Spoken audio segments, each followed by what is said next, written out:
Hello everyone and welcome back to Pete's Model Car Customs. It's been a bit of a while. I've been up to a variety of things. If you've seen the previous video, you know I started working on a Cobble Street to go in this dust cover here. And on top of that, I also wanted to get back to a car I had nearly started working on, well I did a few months ago, which is this 69 Cobra, which I bought second hand with a A-pillar damage. I've also since bought a new version, the AMT round 2 release of the same car, and I wondered if they'd improved any of the details between the two, or indeed corrected any of the faults of the first. Because if you've built this kit, you'll find that the rear wheels rub on the front edge of the rear arches, and I've looked into this kit to correct the wheelbase. I found a way of quite simply correcting it, that even if you've built the car now, if you can still remove the back wheels, you'll be able to correct the car and take away the rubbing wheels. That's if you're interested or want to do that, or whatever. So I really do hope they've corrected it in the new kit, but I bet they've just remoulded the thing. There's another thing else. Doug Bauman at DB Models, DB Scale Models, Scale Cars. I'll put the right link in the description. I was saying the other day about Corvette emblems, and I have this old Corvette trunk lid, and it's got a flat cross flag emblem there. The chrome ones I thought existed don't really. There's a checker flag on a filler cap on a later one that I've got, but that's a complete kit and I didn't really want to destroy it. I thought I had some in stock. But if you want me to post you either this or this part of it as well, has got the emblem there but no ring surround. Oh yeah, there is a ring surround. Just a lot of paint on this. You'll have to strip off a lot of someone's old paint on this to get these out, but I don't know whether you can get them out, cut this down, sand it down so as you've got that as an emblem in itself, or clean it all off and take a moulding off of it. But anyway, that's for you, Doug. Answer me in the comments. Going back to this, what's it called? Dog Torino Cobra fastback, 1969 model of, in 1/25. Yeah, so lift that back off there. This is a storage box. Let's see if I hang on, pop that back on there. That's it. I'll just tilt that camera up a bit more. Bang. This storage box.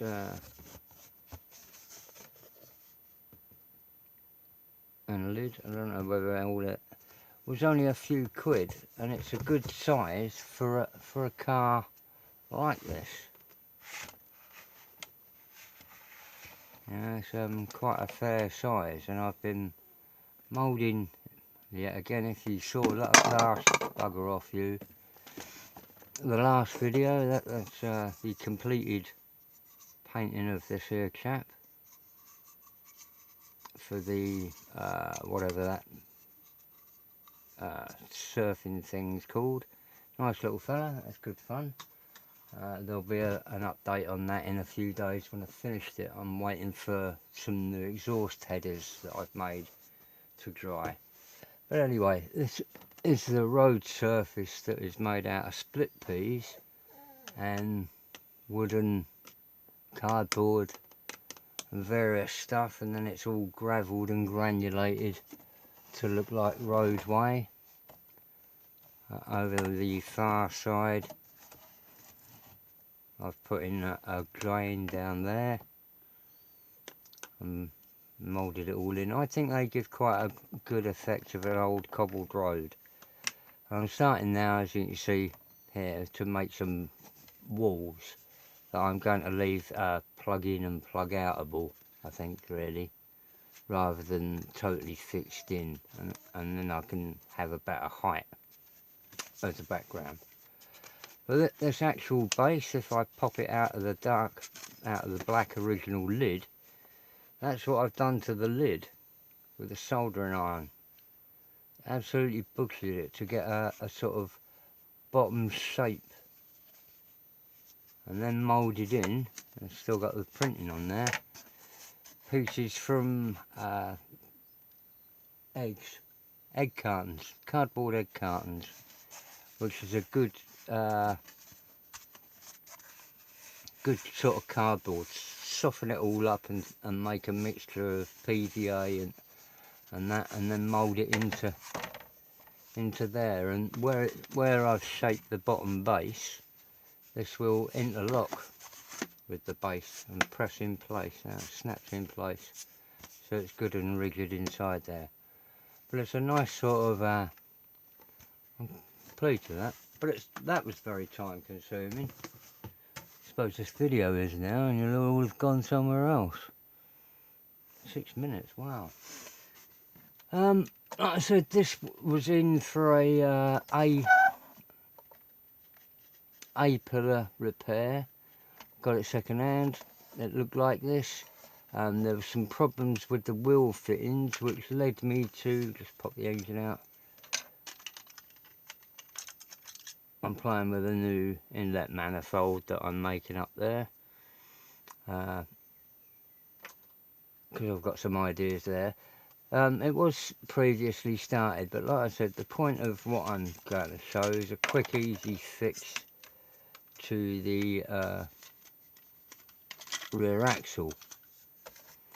And it's literally this. If I pull this back off again, I found there was enough space in this area to drill in that side, and as long as you mark it well and do the same that side, there's enough structure there in what you'll drill through to support your wheels and axles. I did find in the back underneath on the axle I was drilling through, so I just stopped for a while, cleared that out of the way, and then continued with my drill either end, knowing that that was going to have a gap. But it doesn't matter. Once it's painted black, you're not going to see it against the blend it into the rest of the axle and paint it black, or whether it's a whatever. At the end of the day, you get into that side and guide the axle back through there. These aren't very much bigger than the standard wheels, apart from being a lot fatter. The other thing I'm doing with this is changing all the arches. If you can see the picture in the background, this is very much with Jason's influence. That's Justin's influence, sorry. Where did I get Jason from? Anyway, of a doing the wheel arches. Justin at J Hart Models. Who's Jason? Anyway, so that's basically that. You can easily do this and get your wheel arches centred rather than rubbing on the front. I'm slamming it right down, so I've got to do some arch work there. But I like these. The other thing was, I did an early experiment of cutting through the grille on this one, but I made a bit of a mess of it. I'm not too worried about it. Is that, looking at the one from the other kit, from the new kit, they haven't improved it at all, and certainly with just cleaning that bottom trough out improves it from that one that you get suggested to paint in black. It's just, I'd rather do it properly and grind that bit out along with the grill. But you can easily cut that out and and cover it with a mesh. I still don't like these, but the ones I did for the Eliminator look kind of good now, of painting the same image in each one, so as you've got a painted image down there. But it's definitely better for having the grill holes. I'll wrap that up on this one because I run on a lot about the base. It does look as though these sprues are identical chrome for chrome. And I'll get the, let's have a look now actually. I'll get, as it's over there and buried, looking through the instruction booklets, leaflets, it's exactly the same all the way through. They have changed the decal sheet and pad printed the tyres, which is a bonus. But not on the racing blue streets, just on the standard polyglass. But yeah, I'm still in the back there, giving you the same metal axle to run through the same hole in the same way as it has before. All not good, really. Not after, let's see, this one was made in 1990 in America, and that one was made a lot more newer in China, and it could easily have been updated before, you know, a new chassis pan or a chassis pan from something else. Anyway, that's me about it for running on for the evening. I'll come back with a finished off surfing thingy in a couple of days, or tomorrow, or whenever it gets done.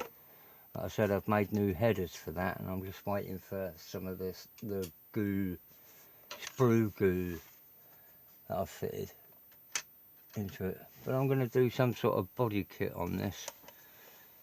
Lower the front, lower the back, much like that's going on there. I did think the other day about putting Mustang scoops in the side, and those triangular louvers. I did hope I could scavenge a rear window louver out of a... They don't really work without filling in the panel to get the sort of Mustang shape again. So that was a bit of a... doesn't work. But an idea. I'd like to have had slats on the back. And I believe the new Rebel kit of this car or similar year gives you a louvered back window. That must look neat.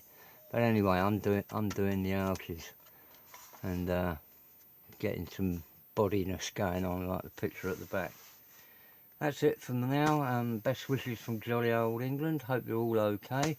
There was a bad thing just before I go.